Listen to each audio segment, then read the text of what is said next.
like all of the blue appliances have like lower mean, and like that's a good separation. You can easily make a simple algorithm that classifies that. I actually used a decision tree, and I did a 60-40 training testing split. So basically, use 60% of the data for training, and I got 100% accuracy. And then I spent one day bringing it down, because 100% accuracy papers don't get in. 99.9 will get in, 100% will not get in. Yeah, yes. But at the same time, as Thomas was saying, if you get 100% accuracy, look into your system. Something might be wrong, or it's a very easy problem. In this case, something was wrong, because I went and I turned on and off those appliances 20 times and then never revisited them. So then I actually revisited it and collected data in 3 different sessions. And now, this is what the data looks like. So I collected the data again after 2 days, 3 days. And then maybe after came again. Same 1 minute section. This is a very, I synthesized this data, but let me tell you what I did with this data. I used a random seed every time. That random seed was different for different appliances, and I just changed it slightly between sessions for that appliance. And I got like really bad results. I got like 34.5% accuracy.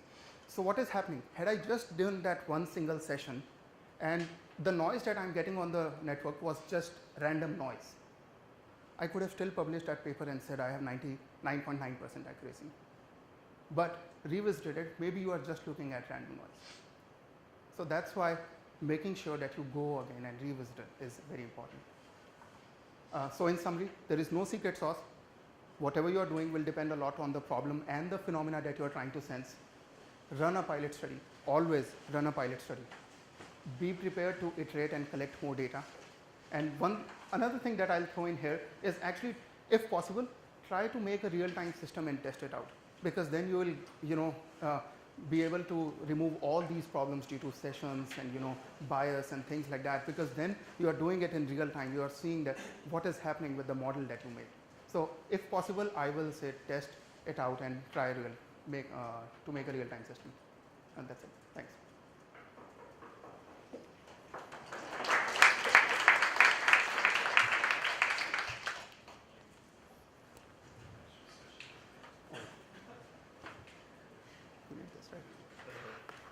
You can.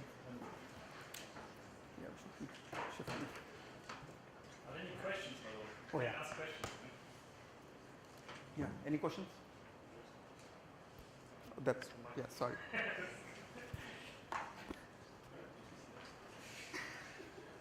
Okay, questions? It was so clear, no questions. That's a good sign. All right. So, yes. So I'm going to talk on evaluation, and I'm not sure I can fulfill all the promises Thomas made about my talk, but I'm going to try. Anyway, so large part, as we've seen, is to get an idea of the performance of the system that we're building. So we saw we have many different components in this typical activity recognition pipeline, for example. So we have a different segmentation, we have feature extraction processes, we have classification approaches, and so forth. And all of these will have an effect on the performance. And if we build a system, we kind of aim to maximize our performance, and therefore it's crucial that we actually measure it in like some sort of unbiased way. Slight hint, so I'm talking for quantitative evaluation only. There's a large field on qualitative evaluation that where it's its own field, basically. So if you're doing qualitative analysis, then you should look at a different talk. Anyway, so what do we do evaluation for? So first of all, we want to know how well does our system work. So let's say we build something, we want to know, and we train it and so forth, how well does it actually perform ideally in a real-world setting. Then we often need to do some sort of model selection. So we need to choose one component over the other, and for that we need to find out why is that, or in which cases is it working better. Then if you have approaches like a neural network, for example, there are many millions of parameters in the extreme, let's say, right? And you need to find values for all these parameters, right? Or hyperparameters if you have a parametric model and so forth. So the question is, which sort of performance metric do I use, and which sort of approach do I use to estimate the performance, so I get a reliable idea of the relative performance for different models and different parameters. And also the last part, which I don't really have time to touch on, is that you want to demonstrate the feasibility to, for example, your collaborators. So let's say you do an application in health, you want to convince the clinician that your system works well, so he invests the time to find more patients for you, for example. And that's a can be a very complicated thing to do. Anyway, so let's start by, so let's say I recorded some data. We heard a lot about that. I have some test set, right? So think of this as like the collection for my data. I extracted features and so forth. So I come up with these basic elements, which might be my segments or might be images that are annotated and so forth. In order to evaluate a machine learning system, first of all, I need to come up with some sort of split between training and test set. And I'm pretty sure you all know about this. But one way of doing it is to do a holdout validation. So I say, maybe driven by some heuristic, that part of the data is now my test set. And the other part of the data is my training set. And if you're doing it actually properly, you also have a validation set. And you actually, if you look at machine learning papers that might have some smaller data sets, they have quite complicated constructions for these holdout sets and validation sets and so forth. Crucially, if I evaluate this, so if I train my system on part of the data and I evaluate it on the part of the data, then the performance that I see will depend very much on how I choose these folds. So to give an example, let's say this is my study is collected from 5 users, and I say I do a holdout validation, I take the last 2 users as my test set. So what's the sort of performance that will evaluate compared to I have 5 users or more users, and each of the users performs 4 runs of the same task. So for example, some sort of activities of daily living run through like my sort of data collection protocol. Then I could take the first 3 runs as my training set and the last run as my test set. And these 2 cases, they evaluate very different things. And they usually call user-dependent versus user-independent performance. So when I try to estimate how my system would work if I get more data from an existing user that I already know about, that would be user-dependent performance. And the question is, how would my system perform if I take the system to a new user? That would be user-independent performance. And the difference between these 2 settings can be very, very significant. We'll come back to that in a second. The next way I could do it is I can do multiple holdouts, right? So repeated holdout validation. I split the data into multiple sets that are usually kind of the same size. And then I have a training protocol. I basically train 4 systems, and I choose one fold as a test set, and I choose the remaining folds as a training set, right? You probably all seen this before. And that the nice thing about this, it doesn't give me just one number, but it gives me more than one performance figure, right? So I can, for each fold, I get a performance, accuracy, or whatever, and then I can compare them with other systems and see the means and standard deviations if they are significantly different. These repeated holdout validations can be done both for a user-independent case, which is usually in the extreme the leave one subject out cross-validation. So basically, I split the data according to the user or the participant that generated it, and I evaluated one system for each user. So I train on all the other users and I predict for this user. And this will give me a very good indicator for my user-independent performance. This is not always feasible, particularly in studies that have like hundreds of participants. Then it's not really feasible to do a leave one subject out cross-validation. So if you have hundreds of participants, then a leave one subject out doesn't necessarily tell you more than if you have groups of 20 participants in your folds. Right. So it can be also computationally not feasible to do hundreds and hundreds of evaluations if you have a complicated system. The alternative for user-dependent performance is to do a leave one run out, for example. That's what we just saw. So we choose the 4th run as our test set and the first 3 as our training set. And that will give us user-dependent performance. Now, the standard approach, however, is to use cross-validation. So in cross-validation, I choose a different approach. I take on the lowest possible level, I split the data possibly randomly into a number of different folds, usually 10. is kind of the magic number that people use. So each fold is assigned to one specific, each sample is assigned to one of the folds. And if I train, I choose all the samples that belong to the fold as a test set and all the other ones as a training set as before. Now, people also do this stratified, so they choose the samples so they're stratified with respect to the class distribution. So that means that every test fold has the same sort of approximate distribution of activities of interest, for example, if I do activity recognition. Now, this is a standard approach in machine learning, and I'm sure everybody of you have used it. If you train a neural network in MATLAB, it's a standard approach to estimate parameters. If you use Weka, it's a standard option for evaluation. And the reason is that in general machine learning, it's very popular because it was demonstrated to provide general reliable performance figures and so forth. Crucially, though, it requires on the samples to be statistically independent. And that is where the problem begins in Ubicomp. So it basically means for to be statistically independent, I need to be able to shuffle all the samples in my training set without any effect on my classification performance. And that is exactly something that is not necessarily the case in ubiquitous computing, because subsequent elements in the solid data, since it's time series data, are highly correlated. So what I mean by that is, I went ahead of myself a little bit.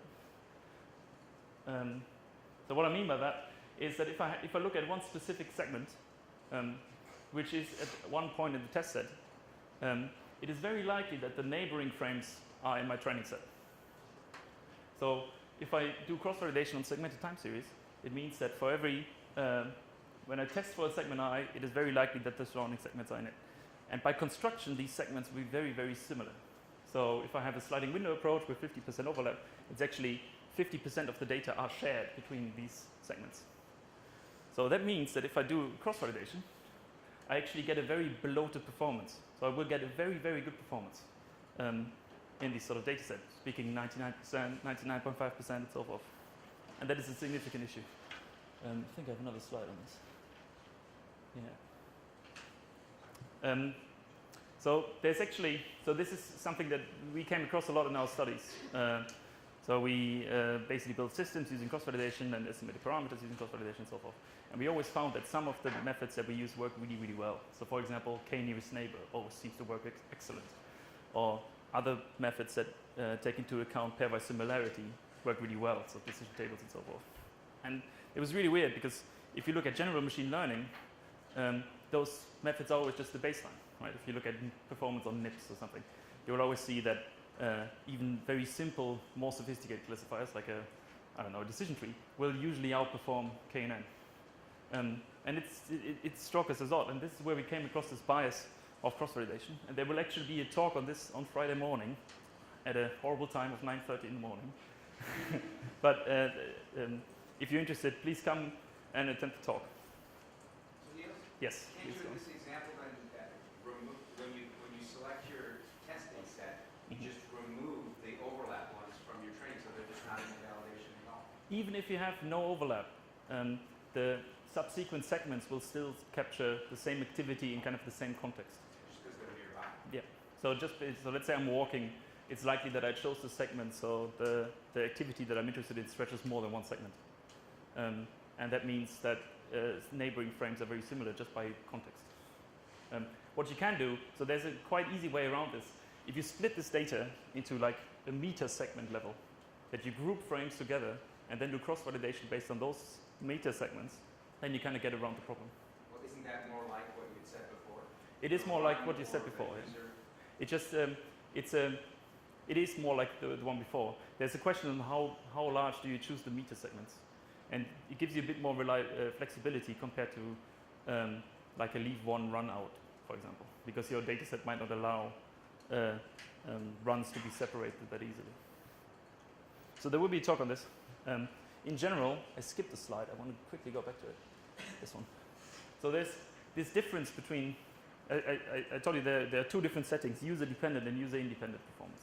And the difference between these two can be very striking. So for example, these are a number of different works from the last couple of years, where the blue one, the blue bar is the cross-validation performance, and the yellow bar is the leave one subject out cross validation performance. And you see that the difference can be striking. And usually people say the user-dependent performance is an upper bound. Right? If I would have more data, if I would have hundreds and hundreds of participants, then my system would perform similar to my user-dependent performance because I observe kind of all the characteristic way I can express this behavior I'm interested in. But the problem is that if you use cross-validation, that is not the case. So if you use cross-validation, the performance will be higher than you could ever expect it to be in a user-independent setting, even if you have hundreds and hundreds and hundreds of participants. It's also, user-dependent performance is often used to sell like a new technical approach. So for example, this is from a paper, I don't want to name or shame anyone, so I blanked out something, where they obtain 93.8% performance for a recognition system in a user-dependent setting using cross-validation. But if you actually look at the user-independent setting, it's 60%. Right? There's a very big difference, while in the conclusion and the confusion matrix that you see in the paper will always be from the user-dependent setting, which is really, really biased. So, all right. So this is the part on selecting which training and test set. And it's important to be aware of these shortcomings. Another thing that is often missing from papers is proper reporting of the results. So I often just see mean performances. So let's say I have 10 folds, cross-validation, I get the performance across the 10 folds, I take the mean performance of all the folds, and that's what I report. Right? Always report the standard deviation as well, because otherwise it's really difficult for me as a reader to compare, for example, my system to the performance that you achieved. People do t-tests to test for this significance, but there's actually quite a bit of debate in the statistics community if that actually makes sense. Right? One thing that comes out of that is that you should definitely use the same folds for training and testing if you compare multiple classifiers. So basically, let's say I compare a decision tree and k-nearest neighbor. I want to make sure that the folds that I use to train each of these and to test each of these in each of the 10 cases, if I do 10-fold validation, are the same. Because otherwise, I might be biasing my results again towards a more favorable test set in one case compared to another. So in general, it's better to repeat the whole experiment. So instead of doing, getting an idea of the standard deviation based on the folds, like on a validation fold, I want to repeat the whole experiment, the whole pipeline, with different settings from my random number generator and so forth multiple times, which also again can be quite computationally infeasible if it's very complicated. The reason for this is if I do, let's say I do a leave one subject out cross-validation, then not all my subjects might engage in all of the activities in my study. And that means that for some classes, I don't get all the performance figures from all the participants. So there's a bias just by taking, if I take the standard deviation of the mean of a set that is smaller compared to one that is larger, and so forth. So it can be quite complicated to compare. Now, if I have these training and test sets and do multiple runs, I want to estimate the performance. So in actual, I want to summarize the performance of the system in some sort of easy to read figure. And that it can actually be quite complicated. General performance metrics are always based on a confusion matrix. So this is a confusion matrix. I'm sure everybody of you have seen one. Just to remind you, so each of the rows contain all the samples from a specific class. So in this example, there are 1,022 plus 13 plus 144 samples of class A. My recognition system that I build predicts classes according to the columns. So all the samples that receive the prediction A are in the column of this matrix. Now, in general, what you want is that the diagonal of this is high, and all the off-diagonal elements are quite low. Right? But for the performance metric that we're looking for, there are actually 4 different elements that people usually define, and I'm sure you heard these before as well. So there are true positive, false positives, false negatives, and true negatives. Now, let's say I look at class A. The true positives will be the one in the first column on the diagonal, right? But what, for example, are the, if you can help me, what are the true negatives for class A? Sorry? the diagonal B and C, these ones. Okay. Any other?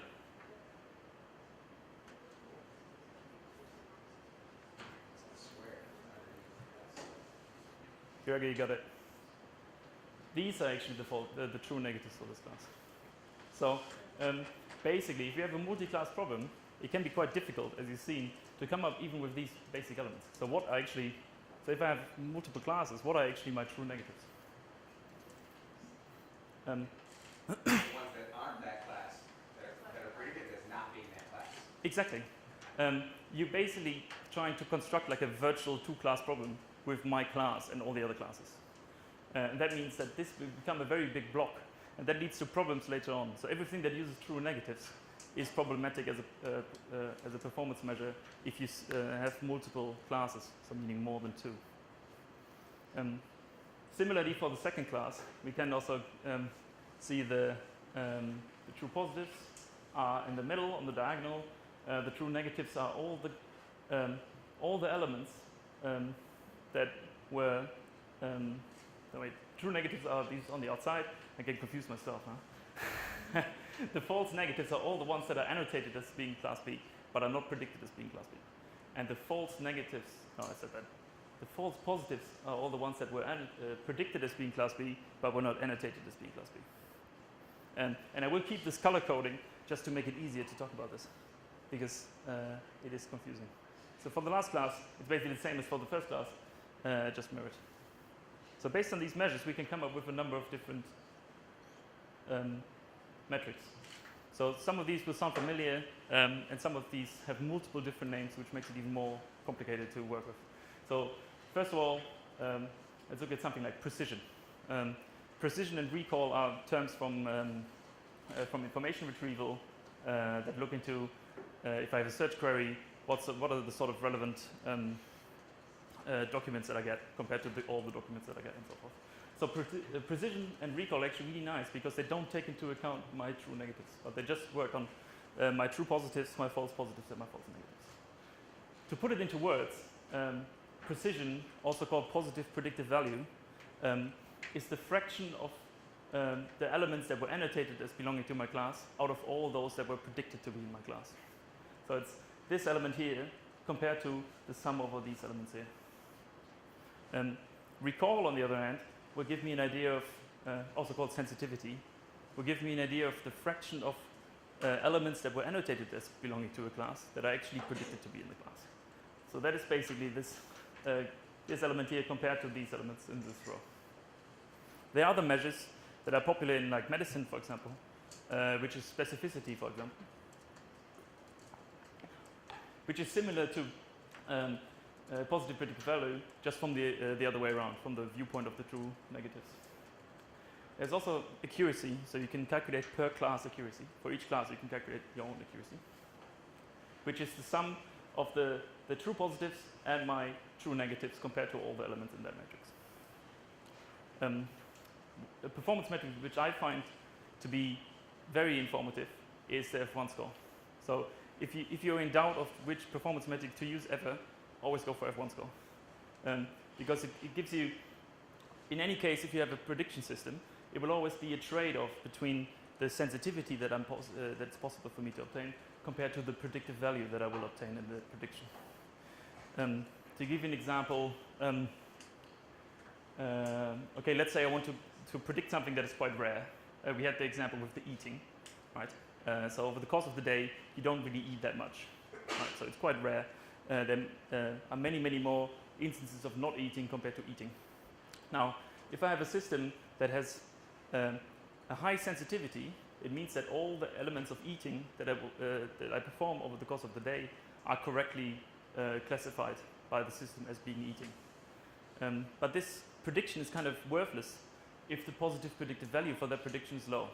So let's say I have 10 hours of eating and just 1% of that is misclassified. So I have 10 hours of non-eating and just 1% of that is misclassified as being eating. Then the amount of instances that are actually predicted as non-eating are actually higher than my original eating instances. So my positive predictive value will be very low and the prediction will be pretty much useless. So if I have more than one class, so these are performance metrics that are for each of the classes that I can calculate for each of the class. I want to maybe obtain an overall performance metric. And for that you have things like overall accuracy. And that is something that people usually report. So Thomas mentioned a couple of times that you have the fraction of my correctly classified instances compared to all instances that I have in my set. Basically the diagonal compared to all of them. This performance metric, as we'll see in a minute, works well if the class distribution is very similar. So if the problem is balanced, then I can look at accuracy and it's fine. As soon as it becomes imbalanced, then accuracy will give you a very misleading figure of performance. There's also the mean accuracy, which is something you see a bit more rarely, which is when you look at the per class accuracy and you take the mean over the per class accuracy. And for funny reasons, we'll see in a second again, the mean accuracy can actually be higher than the overall accuracy, which is just by construction of the true negatives. Then, as I said, the F1 scores. If you have multiple classes, there are different ways of how you can combine multiple F1 scores into an overall measure. So, for example, you can take the mean F1 score. These are the wrong way around, by the way. Copy paste error. So if you take the mean F1 score, you go through the classes, calculate the F1 score for each of the class, and you just divide by your number of classes.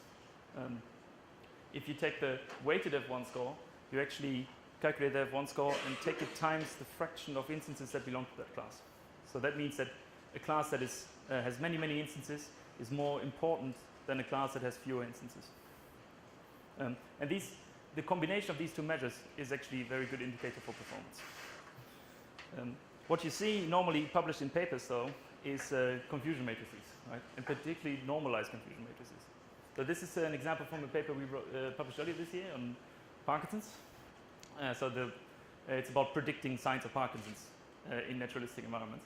And there are basically four classes, and there's quite a lot of confusion between the four classes. But there's also a bit of structure to it, right? So these three classes, there's a lot of confusion between these three, but there's not a lot of confusion between these three and the first class.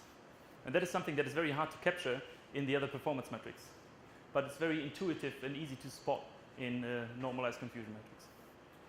If you further also put in the numbers that actually, and not just color-coded, but you also put in the numbers, then you can get a better idea. Didn't say how to construct these, right? It's very simple. So you take all each row and you divide each element by the sum over the row. So that will give you basically for each row something like a probability distribution for each of the classes. So you get a confusion probability that you can then color code. Sorry, I should have said that earlier. Not these numbers here. If you would see the numbers that the color values represent, they would sum over one in each row.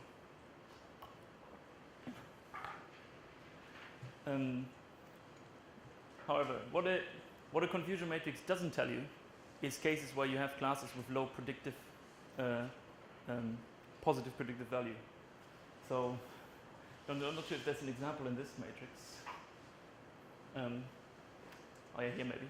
So you see in this row and in this row. So this element has not a lot of color, right? So it is very low confusion probability. But there's actually quite a large number here. So this is 311 for those you can see.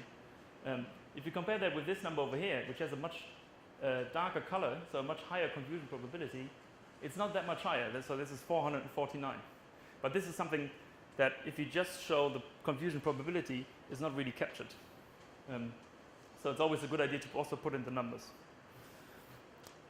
All right, if you have a system that relies on a simple threshold, so for example, I have a segmentation that looks into signal energy to come up with segmentation boundaries for my application, then I'm interested in actually the impact of this parameter, so this threshold. One way of doing things like that is to look at ROC curves, which stems from it's called receiver operator characteristics. It comes from like Second World War, Britain, radar development stuff. What they basically tell you is the relationship between my false positive rate and my Yeah, my false positive rate and my true positive rate. The false positive rate is nothing but 1 minus the specificity.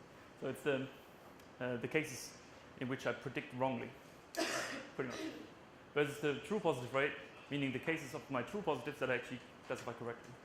Ideally, a system will end up somewhere up here in the bottom left, top left corner, compared to a random system, which will be on the diagonal.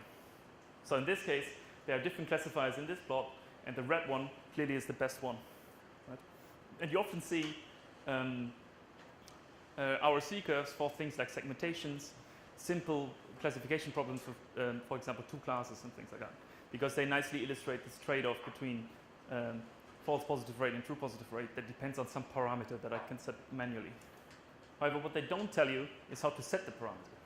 And that's kind of like a shortcoming of these RC curves, because each of these points were evaluated with a specific setting of my parameters, but this is not included in the graph. So I can't, just by seeing this graph, I can't go back to my parameters.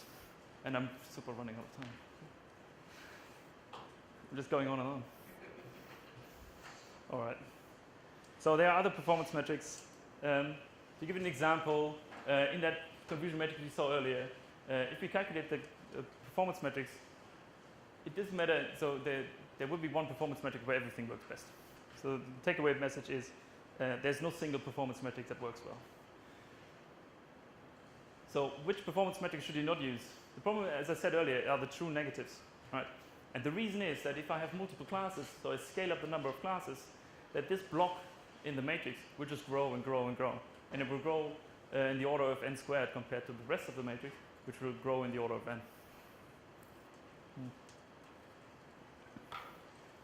So the same holds for per class accuracy. It's much better to use precision or recall in this case. Overall accuracy. So if I have a big matrix, a confusion matrix where one class is heavily outweighs the other classes, then my overall accuracy will always be pretty high if I get that class correct. And an overall accuracy might mask an improvement in my predictor that just affects the other classes that are not that well represented. So for example, in this case, this classifier is much better at predicting the bottom 2 classes than the first one, but it achieves kind of the same overall accuracy, even though it achieves other performance measures if I look at other performance metrics. So what should you use in that case? Ta-da. If you have a balanced problem, balanced 2-class problem, you can basically use whatever you want. If you have a balanced multi-class problem, you can pretty much also use whatever you want. The problem is that in Ubicomp particularly, these never happen. So you will always have an unbalanced training set and test set. If you have an unbalanced 2-class problem, you can look at positive predictive value or recall. If you have an unbalanced multi-class problem, you can really look at mean F1 score versus weighted F1 score, which will give you a lot of insight into this trade-off between sensitivity and positive predictive value. Also, confusion matrices are always nice because they give you an intuitive idea of where the performance deficiencies are. There's no single aspect, and the performance that I'm looking at, I'm just going to fill until 12. Do you want to bridge over into lunch then? All right. I'm nearly there. Sorry for doubling on. So these are 2 application cases. So this is a climbing application, and this is a medical application. So here I want to detect if it's more the top or more the bottom, right? Basically. And these have very different requirements towards my performance. So in one case, if I have a medical application, for example, it's much more important that the predictions that I make are actually at a high confidence, so at high positive predictive value, for example. While if I have a lifestyle application, it might be more acceptable to have a low sensitivity because I can interact with the user to make sure that what I'm doing actually makes sense. Or I have like a more accepting user, if you want. I'm just going to skip this. All right, to summarize. Careful when selecting the training and test set, particularly don't use cross-validation if you can avoid it. There's no single performance metric that works well. So again, there's no secret sauce. It always depends on your application, and it becomes much more difficult if your problem is unbalanced, which it pretty much always is. There are other aspects like continuous recognition that I didn't really talk about. So I'm finally done. Thank you. So I want to go back to your comment about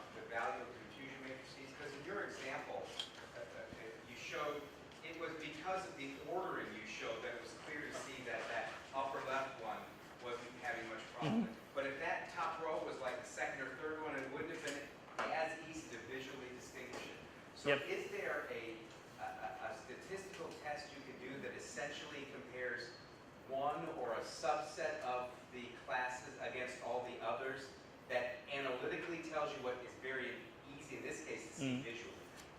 I think And the you problem is in a smaller set of classes getting confused with each other versus all of them being confused. I think you would have to construct that by hand. So you could, I think, do like a so similar to the construction of the tuples. Well, but in this case, you could have taken the top class and compared it against all the others and Yeah, made yeah, some statistic of it. That's what I mean. So if you look at precision recall for this class, you basically just look at the class on its own. If you include other metrics, you can compare it to this whole block and the mean performance over this block. Right, but what if the case was two of these classes were confused among each other, but they were not confused with the other two classes?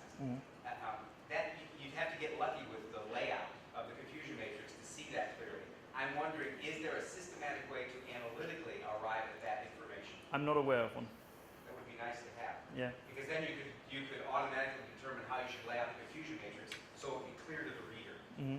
I think there's value in developing that if you're keen. I think there's not always a way. In this case, we had an ordering of the classes based on some prior knowledge from the conditions we were working with. Right. So that these classes, we knew that these classes were similar. That there was a natural order to these classes. But there would definitely be problems. Yeah, I mean, some knowledge of what the activity is may help you try to figure out what the differences are between things and things that you think might. Definitely. But when you don't have that intuition, I just wonder.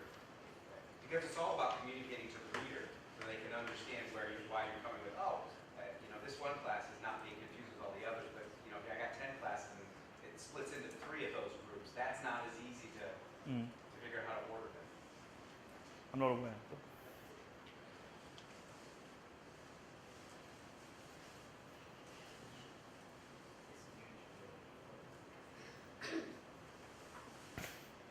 Sorry, guys. An hour and a half lunch or an hour and 10 minutes of lunch? How long did that take? How long did that take for?